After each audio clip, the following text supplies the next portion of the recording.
Mesdames et messieurs, chers collègues, j'ai eu à présider un atelier autour d'un thème administré, encadré et réprimé, où l'armée était au cœur des interventions et du débat. La première intervention était c'était un texte de Jacques Frémaux que j'ai lu et qui malheureusement est absent et qui portait sur l'Algérie coloniale, la constante militaire dans le pouvoir français.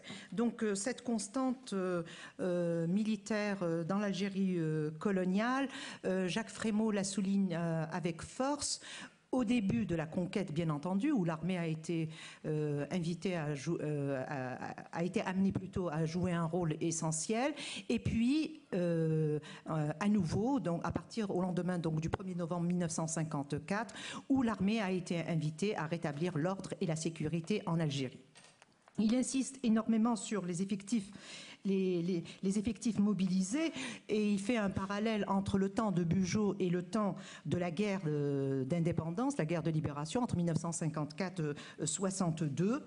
Donc d'énormes effectifs et il insiste secondement sur la répartition des responsabilités, ces responsabilités accrues sur le terrain, au détriment, surtout pendant la guerre d'indépendance, au détriment de l'autorité civile. Et donc l'autorité militaire va se trouver investie de l'ensemble des pouvoirs, ce qu'on appellera, bien entendu, les pouvoirs spéciaux. Donc c'est une note assez synthétique. J'allais dire que c'est un texte qu'il faut lire, qu'on peut lire, et on sent qu'à l'ombre de son ouvrage Les bureaux arabes. Donc une espèce de fascination pour le rôle de l'armée à la tête des bureaux arabes. Et puis bien entendu, quand il arrive au moment de la guerre, je dirais pas fascination, mais un rôle essentiel qu'il attribue aux SAS, ces fameuses sections administratives spécialisées. Il insiste beaucoup sur les aspects humanitaires, omet et occulte bien entendu les autres aspects qui sont parfaitement douloureux et qui, dans le souvenir des Algériens, ne sont pas du tout agréables à rappeler. Le deuxième texte est celui de Belkacem Racham, que nous connaissons parce qu'il a fait un travail sur les militaires nord-africains dans l'armée française. Donc, au-delà de l'engagement et du loyalisme, disons, des troupes nord-africaines et dont les Algériennes font partie, durant la Deuxième Guerre mondiale.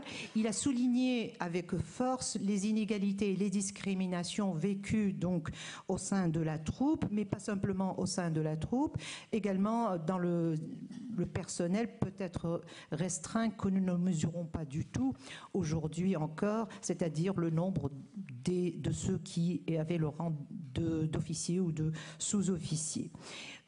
Au-delà des questions matérielles, c'est-à-dire l'absence de parité des soldes, donc de l'absence d'égalité dans le traitement, il y avait d'autres discriminations, dont la surveillance qui pesait énormément, donc ne serait-ce que sur la correspondance des troupes dites indigènes, donc de celles qui venaient de l'Afrique du Nord. Il a beaucoup insisté donc sur la promotion limitée et sur l'exclusion aussi de ces soldats venus d'Afrique du Nord, du maniement des armes techniques, style aviation, marine, transmission, etc., etc.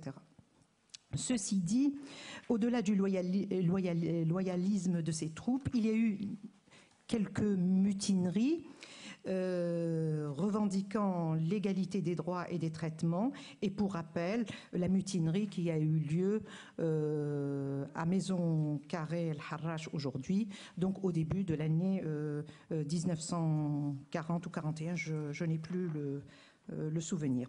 Enfin, Raphaël Branche a évoqué une singulière expérience qui a été tentée par l'armée française en pleine guerre d'Algérie pour essayer d'attirer de nouveaux pionniers qui sont issus des soldats du contingent. Et pour ce faire, l'armée française a mis a mis en place un comité armée jeunesse d'Algérie, le CAJA, donc une structure pour accueillir, conseiller les soldats candidats à s'installer en Algérie, avec bien entendu un certain nombre de mesures qui les incitent justement à choisir de s'installer en Algérie, des primes et autres avantages, style des crédits, avec des taux avantageux, etc., etc. Ceci dit, cette expérience n'a pas attiré quelques milliers de jeunes gens, donc démobilisés, qui ont choisi de rester en Algérie, mais qui, au final, s'est plutôt soldé par tout à fait un échec. Donc ces nouveaux colons d'un nouveau genre, en pleine guerre d'Algérie, imaginez... qu'on a imaginé pour essayer de compenser, dit-on, le départ de nombreux, ce qu'on appelle les FSE, c'est-à-dire les Français de souche européenne, les départs qui ont commencé en 1954 et qui se sont étalés pendant toute la guerre. Et cette expérience, donc, n'a pas du tout réussi.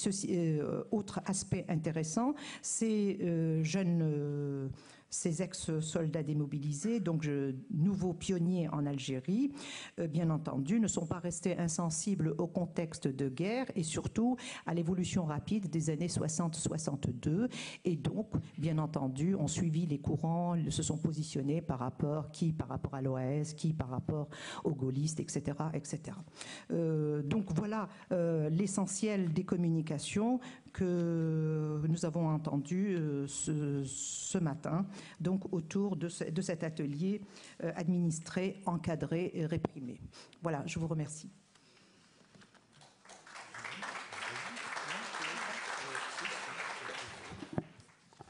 Pour ma part, j'ai eu l'honneur et le plaisir donc de coordonner l'atelier intitulé « Du beylik ottoman au pouvoir français ». Et nous avons eu là 4 communications extrêmement riches, denses, passionnantes, qui nous ont fait traverser plus de 2 siècles d'histoire, puisqu'on est arrivé à l'Algérie de 62, notamment avec la communication de Werner Ruf, qui posait la question de l'État en Algérie après 62. Donc Mohamed Harbé ce matin a parlé de domination et en disant qu'il fallait se remettre dans une perspective de longue durée, d'une histoire de longue durée, du passé long de l'Algérie, pour comprendre la colonisation et le fait colonial en Algérie. Je crois que c'est une idée extrêmement importante de revenir au passé le plus lointain, et en l'occurrence dans cet atelier au passé turc, à l'Algérie turque. Dans cette perspective, les communications de ce matin ont montré, qu'en dépit des ruptures dont on a parlé dans les débats, l'effet de continuité historique du point de vue des conséquences de la domination aussi bien turque que coloniale. S'agissant de la domination turque, il faut relativiser, et d'ailleurs André Nouchi a parlé, a donné l'exemple par exemple du Bey Ahmed qui est resté 10 ans à résister à l'invasion coloniale, à l'invasion française, puisqu'il a eu le soutien des populations locales pendant 10 ans. Donc Fatma Zahra Guechi, qui a été la première intervenante, a montré comment s'est faite la transition du beylik à la province coloniale. Après avoir fait un bref rappel historique de l'organisation du beylik, elle a essayé de montrer comment l'occupation coloniale a bouleversé l'ordre établi et comment deux modèles de colonisation se sont affrontés. On a parlé de période de tâtonnement, mais en fait, comment 2 modèles de colonisation se sont affrontés entre administration directe et administration indirecte. Elle a mis l'accent, justement, du point de vue de ces continuités, sur la logique de la colonisation qui a consisté à assimiler les institutions locales et du même coup elle les a fossilisées en les instrumentalisant et en les assimilant. La seconde communication qui était celle du professeur André Nouchi est tout à fait dans cette analyse de la continuité, bien qu'elle traite d'une période 1865-1870, période cruciale, période de crise économique multidimensionnelle en Algérie. Et l'analyse détaillée d'André Nouchia consistait à montrer quelles étaient les logiques du développement du capitalisme colonial et à essayer de l'appréhender à la fois à travers la mise en place de ces catégories économiques de l'économie moderne, de ces dispositifs, des lois, de ces institutions. Et notamment, il a mis l'accent sur la loi de 1863, enfin le Senatus Consul de 1863, et en montrant effectivement aussi dans le débat après le lien qu'avait ce Senatus Consul, qui avait déjà commencé à déstructurer la propriété collective, la propriété arche, avec la loi Varnier de 1873. Il a montré l'effet dévastateur des lois coloniales sur la société locale, la dislocation de la société locale et ses conséquences, famine, disons, quasi-disparition. Je mesure, puisqu'il a donné des statistiques, 1/5 de morts pendant la période. Donc, cette période est assez cruciale du point de vue donc, de la marginalisation de ce qu'on appelait la société indigène. Alors, le troisième exposé, dans les débats, peut-être, on est revenu sur à travers l'exposé de Nouchi, sur effectivement le fait qu'il fallait nuancer, que du point de vue des lois, les lois n'avaient pas eu d'effet, disons, généralisé sur l'ensemble de la société algérienne, mais qu'il fallait distinguer entre territoire du Nord, territoire du Sud, type de propriété, propriété melk et propriété hache. Et M. Butin est intervenu pour montrer une spécificité de la région du Nord, de la région d'Annaba. Le troisième exposé, toujours dans ses continuités, c'est celui de M. Didier Guignard, qui met l'accent sur la période de la Troisième République, et notamment la période 1890, en montrant que la République coloniale, comment à travers la République coloniale se sont développés des processus de corruption. Et je crois que là, c'est extrêmement intéressant et novateur. Comment la genèse administrative des années 1890-14 aboutit à une violence ordinaire, c'est-à-dire à des abus de pouvoir généralisés en Algérie, quotidiens et impunis selon ces termes, et comment, disons, cette corruption met en contradiction, met en lumière les fortes contradictions du régime républicain en situation coloniale. Et comment, d'ailleurs, cette corruption, et ça a été dit dans le débat, cette corruption a eu des effets d'induration, puisqu'on a parlé même, André Nouchi a rappelé les élections pendant les périodes coloniales où il lui-même était candidat à Constantine.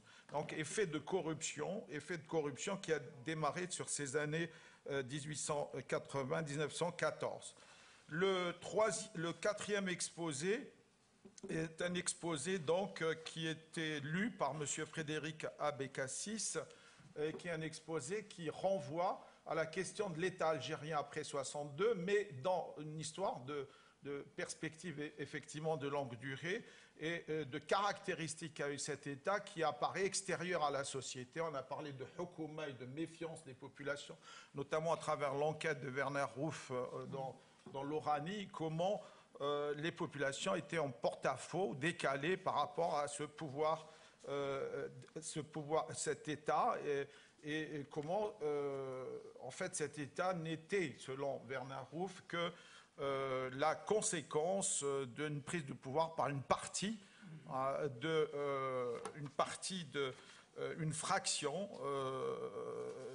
disons, de l'armée ou du FLN, et comment cet État s'est construit en décalage avec la société, et sur quelles ressources notamment, l'accent a été mis, sur quelles ressources il a construit sa légitimité, toujours contestée. En fait, donc, on a débouché sur ce débat autour de la nature sociopolitique de l'État après 62, Et ça nous a mis dans les débats actuels. Donc voilà l'ensemble des communications, sachant d'ailleurs que c'était extrêmement riche et qu'elle renvoyait beaucoup à la fois des questions extrêmement précises sur la place des minorités pendant ces périodes, sur la contemporanéité de ce qui se passait en Algérie par rapport à la Méditerranée, je crois que c'est André Nouchi qui en a parlé, sur la comparaison par rapport à la Tunisie et au Maroc, et tout ça a été dit dans les débats. Voilà, je vous remercie.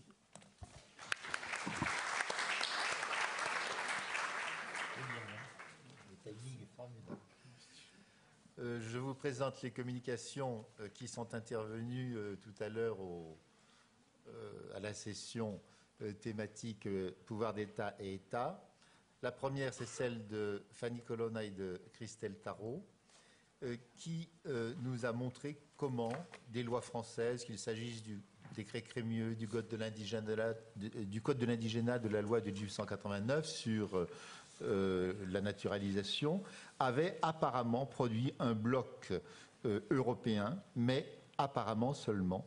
Et ce bloc n'a jamais existé que produit par le projet et le système colonial et par le fait que ce bloc a existé face à la minorité globalement dominée. Il n'y a en réalité jamais eu parmi les Européens une seule communauté, mais, je cite, une mosaïque querelleuse et sans règles.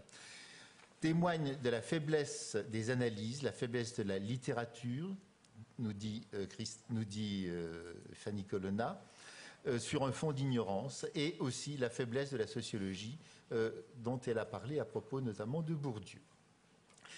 Il y a globalement une histoire légitime, c'est celle des Algériens, ce qu'on appelle désormais les Algériens depuis déjà pas mal de lustres, et une histoire illégitime dans laquelle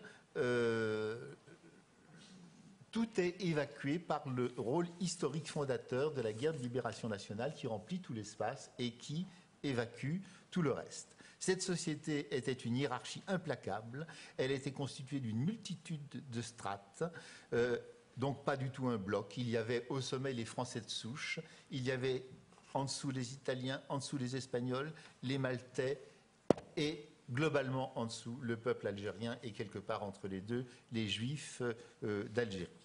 La question qu'ont posée les deux intervenantes était pourquoi ce bloc n'a pas rejoint ses infériorités de fait avec le peuple algérien. Simplement, elles ont été solidarisées par le système colonial, même si ces Européens n'ont jamais foncièrement voulu et toujours voulu devenir français. Des indices importants existent de la volonté de rester italien, maltais, plus encore peut-être espagnol.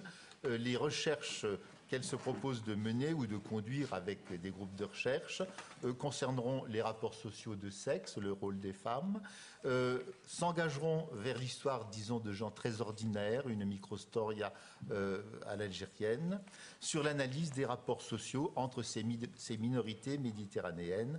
Bref, vaste programme. En tout cas, nous avons beaucoup appris et ça a fait l'objet d'un certain nombre de questions sur la dénomination coloniale des Algériens et sur le devenir des communistes et des Juifs d'Algérie, dont certains ont rejoint l'OAS en 1961-1962. On a posé la question pourquoi parle-t-on des Juifs d'Algérie alors qu'on ne parle jamais des Juifs du Maroc et des Juifs de Tunisie, mais des Juifs marocains et des Juifs tunisiens. Il y a eu différentes remarques invitant à la prudence de la conceptualisation. Bref, un exposé qui a beaucoup fait parler et réfléchir. Il y a eu ensuite un exposé de Ammar Mohamed Ammar sur le FLN à l'été 62, le pourquoi d'une crise.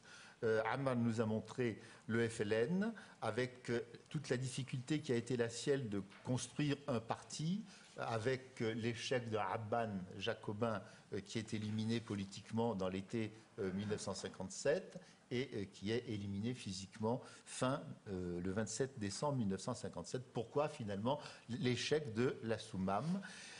Il a montré quelles avaient été les limites politiques des chefs maquisards, ceux qu'on dénomme sous la dénomination vulgaire de 3B, Belkacem Karim, Lakhtar Ben Tobbal et Abdelhafid Boussouf. Et il a montré que ces 3B eux-mêmes, dans la constitution d'un système de pouvoir, d'appareil de pouvoir militaire, s'étaient eux-mêmes fait dépasser à l'issue du CNRA de Tripoli, fin 59, début 60, par l'état-major général qui a de plus en plus et très rapidement constitué un contre-pouvoir au gouvernement provisoire de la République algérienne, si bien qu'on peut dire que dès août 1961, après le deuxième CNRA de Tripoli, le GPRA numéro 3, dirigé par Ben Youssef Makhedda, est en quelque sorte, je cite, un gouvernement en sursis. Et c'est grâce au retour triomphant de Ahmed Ben Bella que, en juillet 1962, finalement, le politique est disqualifié, que se produit l'implosion du FLN historique et que se constitue la mise en place du système de pouvoir de l'Algérie contemporaine. Là, quelques questions ont été posées, notamment une question de Fanny Colonna, pas vraiment perfide, mais quand même un tout petit peu. Il a demandé où était Aban Ramadan lorsque la lutte de libération a été déclenchée. Et tout le monde savait que, c'est évidemment ce qu'a répondu Ammar, qu'il était en prison. Reste entière la question de savoir si Aban avait vraiment en projet le déclenchement de la lutte armée. Moi, je pense que oui, mais il n'a pas été sûr de la réponse. Et moi, j'ai posé une autre question. Pourquoi ce dénouement, en définitive? Pourquoi cette impossibilité de cette Algérie jacobine incarnée par Abban? Pourquoi l'échec d'une conception constitutionnelle de l'État représentée par Ben Youssef Makhedda? Bref, pourquoi le rapport de force a-t-il tourné ainsi? Mais il n'y a pas eu vraiment de réponse, parce que je crois qu'il n'y a pas de réponse à avoir, sauf à intensifier les travaux d'histoire.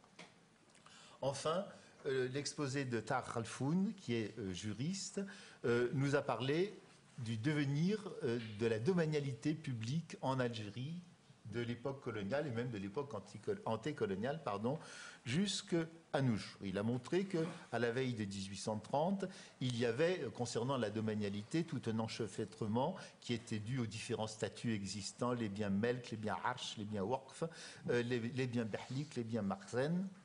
Il y avait bien ce qui pouvait porter l'anticipation d'une future domanialité, notamment par ce qu'il a appelé le mulki al-amma, comment on peut dire, la propriété du bien public, quelque chose comme ça.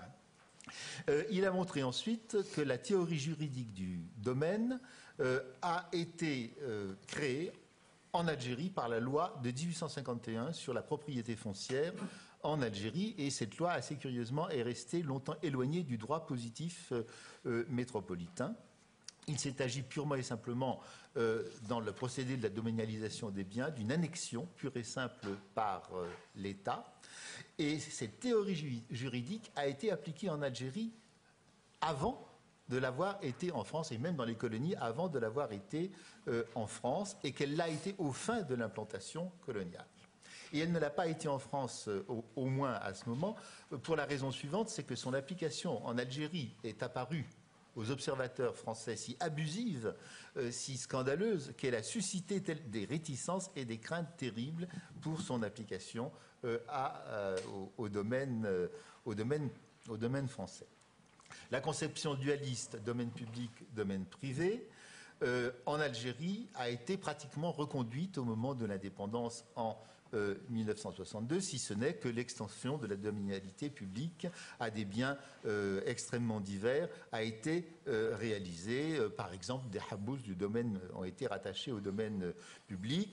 Sont venus se surajouter des éléments de conception socialiste, et on a assisté à ce que Tahar a appelé une espèce de juxtaposition et non pas à une harmonie, avec parfois même des contradictions entre des éléments du système différents. Après 1984, et j'en termine, la conception dualiste a été officiellement abandonnée, et il y a eu création de 5 catégories, théoriques du moins, juridiques, mais a subsisté dans les faits la pluralité des régimes juridiques, la domanialité ayant été réhabilitée en 1990, mais désormais la dualité de fait existe, car il y a la réhabilitation.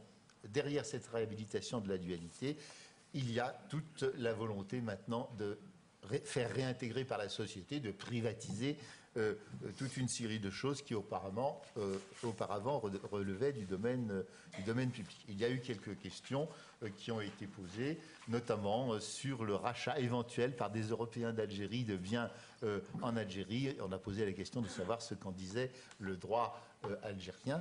Et la réponse qui a surpris peut-être un peu l'assistance, c'est que c'était extrêmement difficile d'en avoir une lecture juridique, dans la mesure où les accords d'Évian n'ont jamais été inscrits dans aucun texte législatif algérien. C'est-à-dire qu'ils ne sont pas illégaux, ils sont allégaux. Ils n'existent pas en droit algérien. Moi, j'ai appris quelque chose aujourd'hui que je ne connaissais pas.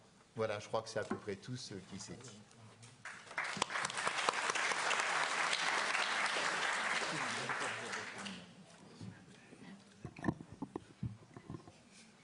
Alors, notre atelier était renvoyé au soubassement économique. Je m'étonne de cette catégorie qui appartient à je ne sais quelle pensée, comme s'il y avait 3 instances où une construction de la base serait économique.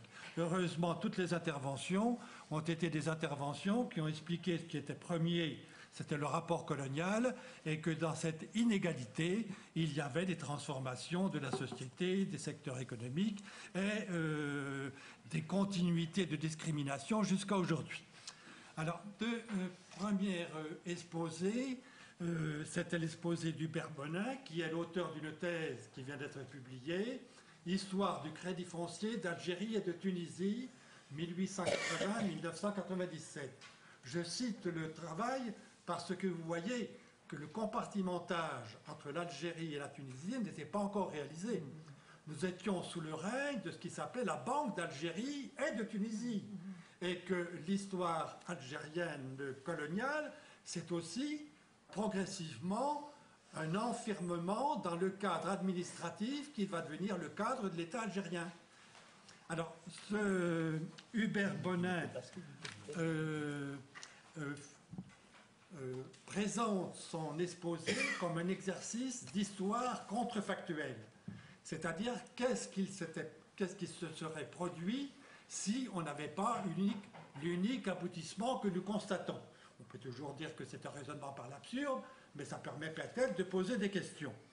Et dans cette histoire contrefactuelle, l'idée clé ou l'idée générale, c'est la question suivante.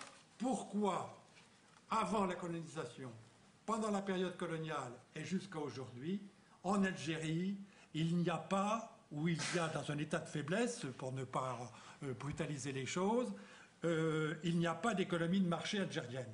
Pourquoi il y a cette faiblesse à travers les périodes historiques de l'éventuelle mise en place d'une économie de marché à travers l'histoire de l'Algérie colonisée, mais déjà avant. Parce que dans un premier temps, Hubert Bonin se pose la question du retard. Est-ce qu'il y avait retard avant, un retard proto-colonial?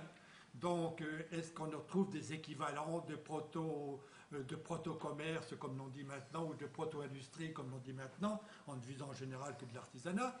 Mais surtout dans sa question, comment y avait-il avant des mécanismes financiers ou bancaires qui auraient permis une insertion du développement de l'économie de marché?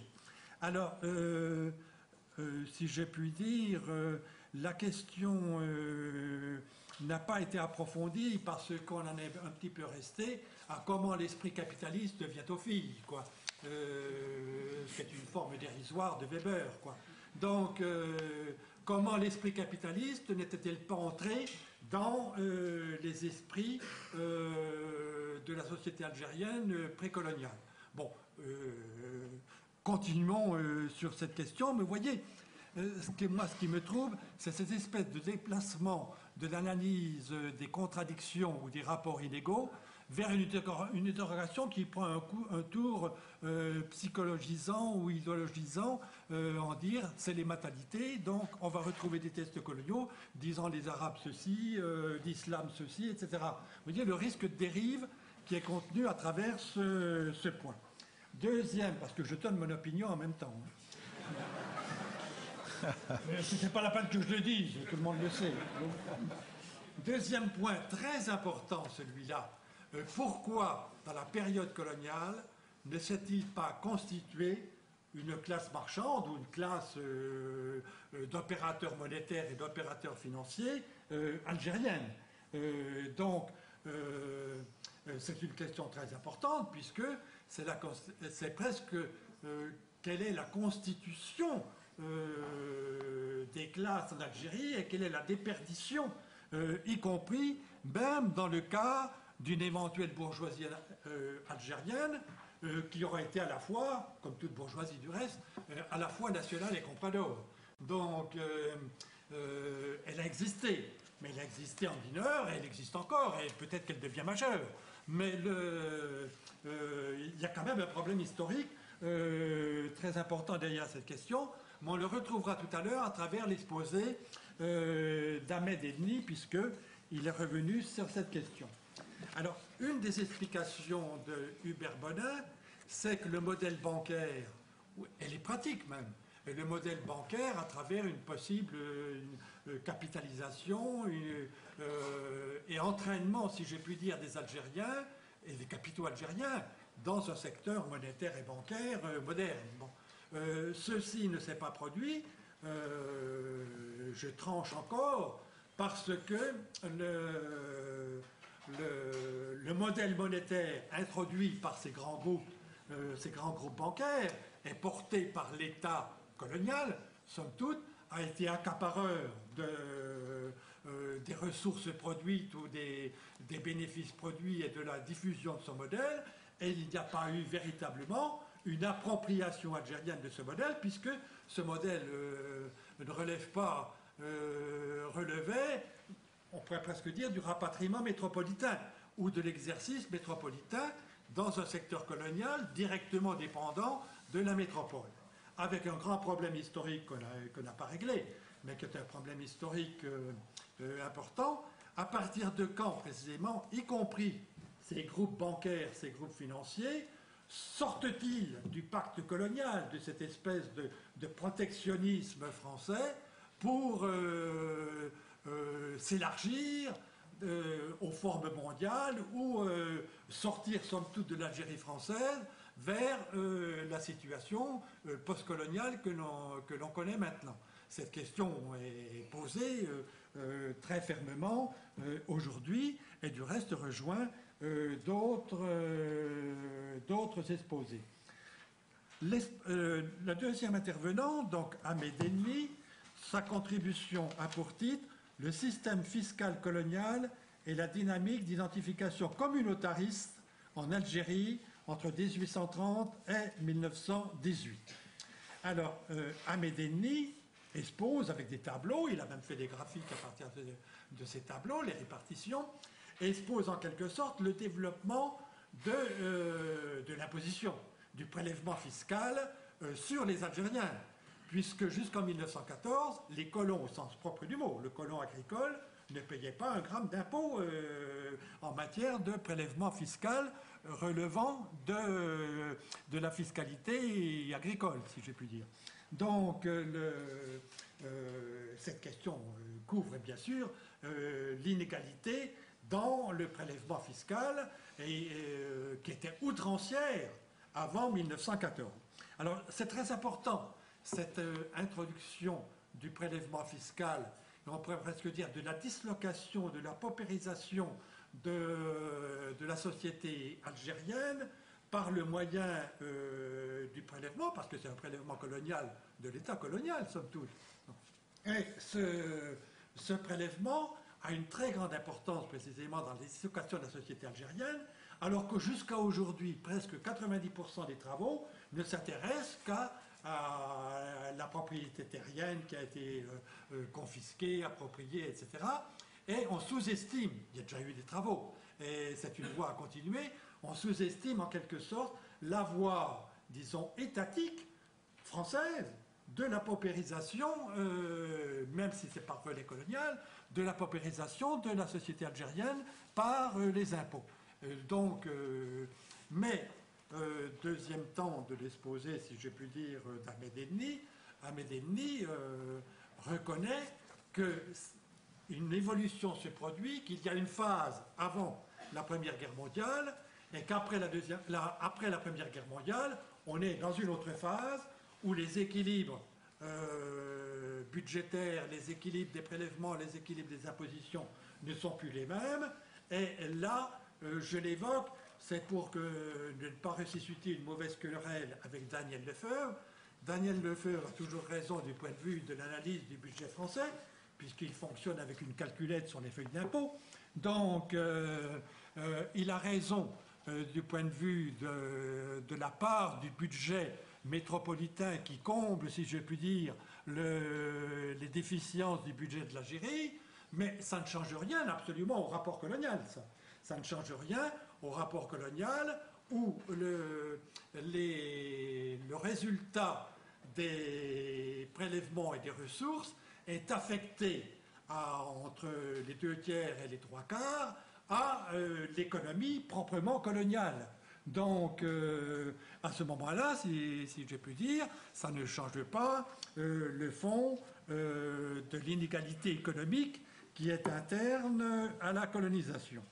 Ce problème-là, une seconde de publicité, je l'ai évoqué dans un article où je profite de faire un grand compte-rendu de la thèse d'Armut El-Sedans, qui malheureusement n'était pas avec nous, et qui vient de paraître il y a 8 jours dans l'annuaire de l'Afrique du Nord qui existe encore et qui s'appelle 1964. Donc vous pouvez vous reporter à ce texte où je discute ces histoires de la thèse de Lefebvre et de l'interprétation générale sur les rapports inégaux que présente Armut El-Sedans, en montrant que la colonisation aboutissait à être remplacée par une introduction des grandes sociétés dans le capitalisme internationalisé. Donc, c'est à l'arrière-plan de notre discussion économique. Le dernier point, si je puis dire, pas le dernier point, mais un des points très importants, 2 points qui sont liés. Ahmed Enni tente de répondre à la question pourquoi pas de bourgeoisie marchande algérienne ou pas de classe porteuse du mouvement national. Et sa réponse, je la simplifie si je puis dire, la paupérisation produite par l'État colonial français, cette paupérisation d'abord disqualifie les notabilités de la société algérienne.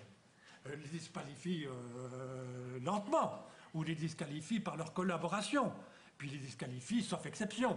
Bon, mais il y a quand même une mise en dehors des possibilités du mouvement national, des chances du mouvement national, de ces notabilités, puisqu'elles ont été trop collaboratrices. C'est elles qui prélevaient, c'est elles qui opéraient le prélèvement, hein, puisque c'était les intermédiaires à qui on affirmait en quelque sorte le prélèvement sur la société algérienne. Et la deuxième raison, c'est que la possibilité de constituer une classe moyenne algérienne ou une classe marchande algérienne a été limitée précisément par la force, l'intensité de cette dislocation de la société algérienne, à la fois par la paupérisation des terres et à la fois par la paupérisation fiscale. Donc il y a des relais difficiles à travers la constitution de ce qui serait un corps moyen de bourgeoisie algérienne. Et la conséquence, c'est la part plus grande et même majeure prise par les paupérisés, c'est-à-dire parce que Ahmed Enni appelle la sous-prolétarisation, et ce qui se traduit par la part plébéienne majeure dans le mouvement national. Là, on rejoint les thèses de l'histoire politique, mais cette explication est quand même très importante si l'on fait des comparaisons avec les voisins ou avec d'autres parts de l'histoire coloniale, comme Hubert Bonin avait évoqué la comparaison avec l'Égypte. On a là un domaine d'histoire comparative où les rapports de classe et les aboutissements de l'État indépendant ne sont pas les mêmes à travers cette différence d'intensité, si je puis dire, de la question coloniale. Alors, gros problème évoqué par les adjectifs et les noms qu'emploie Ahmed Enni, c'est que l'économie a été, en quelque sorte, a abouti à une ethnicisation économique et une ethnicisation des catégories de représentation.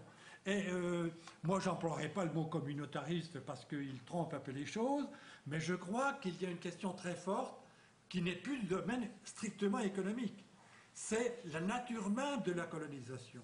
Alors là, je vais faire mon petit numéro d'une seconde.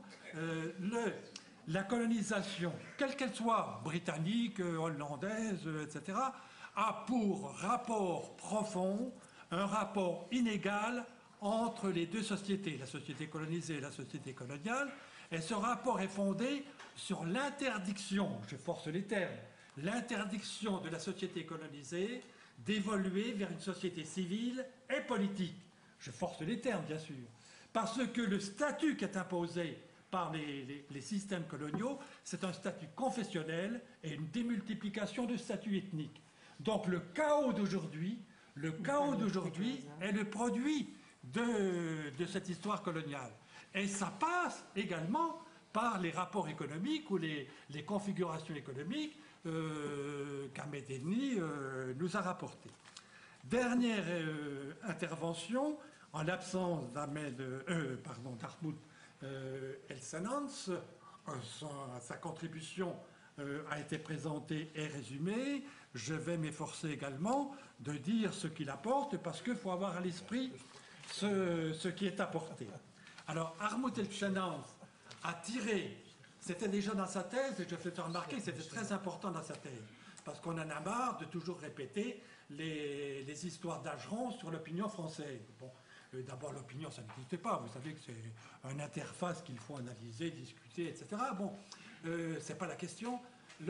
Ahmoud El-Senans a trouvé, dans les sondages des instituts qui n'ont pas été publiés, de l'Institut français d'opinion publique, a trouvé un sondage qui est au 30 août 1957 et qui donne l'opinion française suivant les catégories sociales et suivant les partis politiques. Alors, résultat brut par rapport aux partis politiques, la SFIO à 76% est attachée à la continuité de la présence de la France en Algérie. Plus de 76%. Le MRP, 74%. Comme je dis, il y a peut-être un petit scrupule religieux. Les radicaux et les républicains de gauche à 78,9%. Ça fait allusion à la Troisième République nationale républicaine coloniale. Ils sont coloniaux jusqu'au bout. Les paysans indépendants, on se demande ce que ça peut être, mais politiquement c'est quelque chose. À 79,6%, l'Algérie c'est la terre de France. Hein. Et les gaullistes à 77,6%. Donc à 2% près, c'est la même chose. Seuls les communistes, les gauchistes ne sont pas dans les sondages, ils sont trop petits. Hein. Donc seuls les communistes ne pensent que l'œuvre coloniale française a été bonne ou assez bonne qu'à 28%.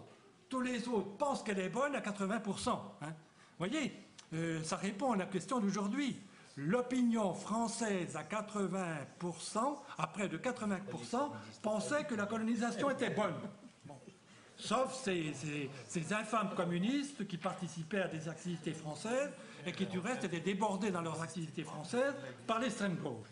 Je caricature pas, hein. Ce sont les résultats des chiffres. Alors, deuxième temps, mais je ne reviens pas dans le détail, deuxième temps, c'est le moment intermédiaire. Quand après le discours sur l'autodétermination du général de Gaulle, les solutions intermédiaires émergent. À ce moment-là, il y a rétablir l'ordre d'un tiers, faire des réformes et les faire aboutir un tiers, et ne savent rien un tiers. Bon. Mais l'évolution d'une Algérie en dehors de la propriété française devient pensable. Pour un tiers des Français seulement, mais devient pensable.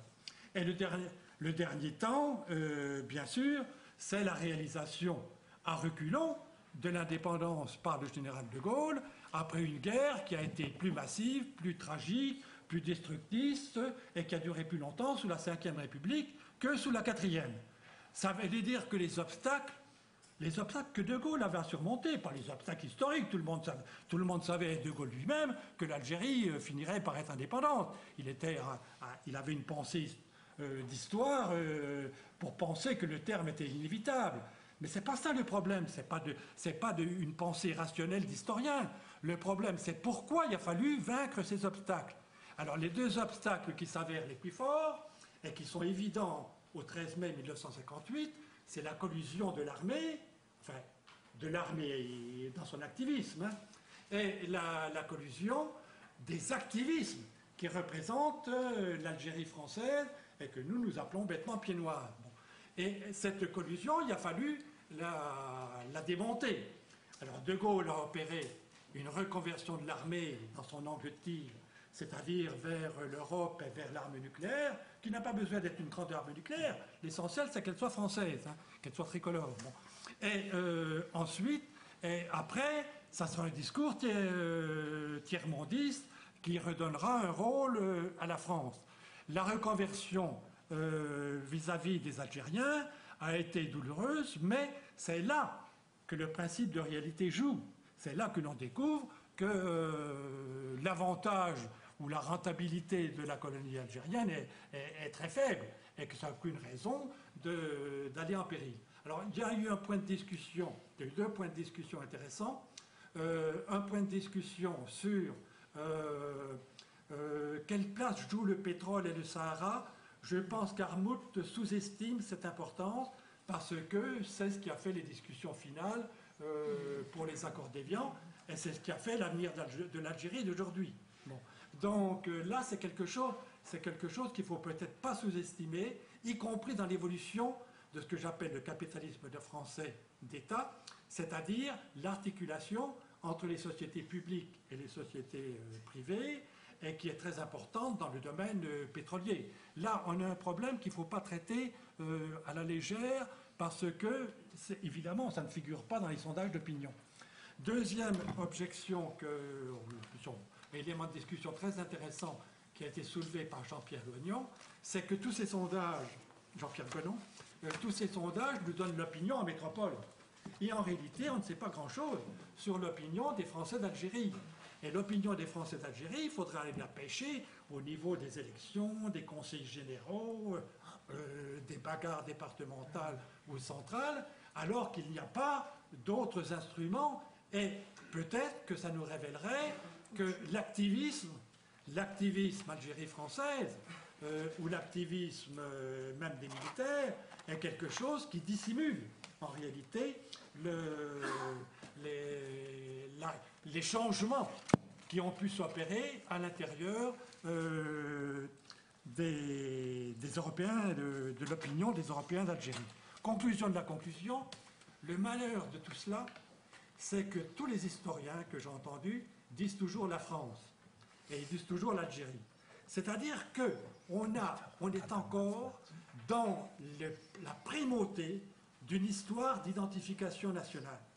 Et à mon avis, tant qu'on dira la France et tant qu'on dira l'Algérie, on n'analysera pas précisément les contradictions et les transformations qui sont celles de la formation nationale. La formation nationale algérienne s'est faite avec les handicaps de destruction de société que j'ai dit, avec une centralisation administrative hypertrophiée et avec une existence où, somme toute, ce qu'on appelait autrefois la bourgeoisie d'État, se trouve la seule possible, comme dirait Amédéni, aujourd'hui, à assumer la privatisation de l'État. Vous voyez, donc c'est bien l'ensemble de la formation nationale qu'il faut étudier et non pas se glorifier en disant l'Algérie ceci, l'Algérie cela. De la même façon pour la France, ça n'a aucun sens. Et il ne s'agit pas... la France n'est pas dans l'Algérie, car c'est cher à la France, de Daniel Lefebvre. L'idée de France n'est pas une idée historique. C'est un discours de primauté nationale. Pour faire de l'histoire, il faut sortir de ce rapport dominé par les précédentes identités nationales, d'autant plus qu'elles sont mises à mal aujourd'hui. Merci.